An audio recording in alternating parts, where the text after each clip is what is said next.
नमस्कार मेरे प्यारे भाई बहनों। एक छोटी सी कविता प्रस्तुत करना चाहता हूँ। उससे पहले कुछ इतिहास बताना चाहता हूँ। केरल के त्रावणकोर में रहने वाली एक साहसी महिला नंगेली, जिसने उस सामंती व्यवस्था को चुनौती दी कि दलित महिलाएं अपना स्तन कर देंगी। नंगेली ने मना किया और कोई राजा का शासक उधर वहाँ पहुंचा और वो स्तन का टैक्स मांगने लगा। तो नंगेली अपने घर के अंदर जाती है और स्तनों को काट कर उसे दे देती है और कुछ समय बाद उसकी मृत्यु हो जाती है।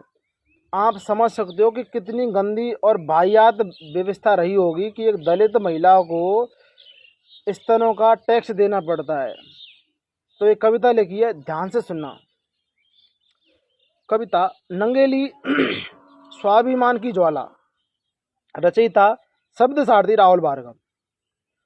वो दौर था काला, वो राजाशाही का जुल्म बड़ा भारी था, जहां इंसानियत पर भारी पाखंडी धर्म की बीमारी था।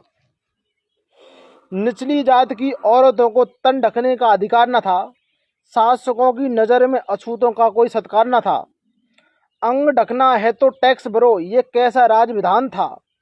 इंसानी चमड़ी को नपता राजा की ये शान था। तब एक शेरनी जागी थी नंगेली, उसका नाम था, जिसने किया वो काम जिससे थर्रा उठा पूरा निजाम था। जब अधिकारी आया लेने तो उसने ठुकरा दिया, टैक्स की खातिर उसने अपना अंग ही काट कर चढ़ा दिया। केले के पत्ते पर रख दिया उसने अपना लहू का मांस, ले जाओ अपना टैक्स और तोड़ दो इस पाखंड का फांस। तड़प तड़प कर जान दे दी, पर घुटने उसने ना टेके थे। राजशाही के सिंहासन पर एक औरत ने हिला फेंके थे। राहुल आज जो कहते हैं कि भाई भाई, उनसे जाकर पूछ जरा, जब तक दलित महिला को अंग कट रहा था तब कहाँ था तेरा धर्म खड़ा। नंगेली का ये बलिदान इतिहास कभी ना भूलेगा। अब दलित का स्वाभिमान नफरत के ऊपर झूलेगा।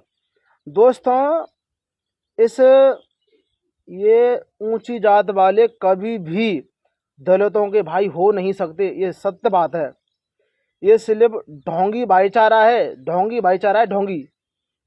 सत्य बात यही है कि आज हमको जो अधिकार मिल रहे हैं उनसे उनको जलन हो रही है। इसलिए कहता हूँ, अपने अधिकार को जानो, पहचानो और आगे बढ़ो। जय भीम, जय संविधान।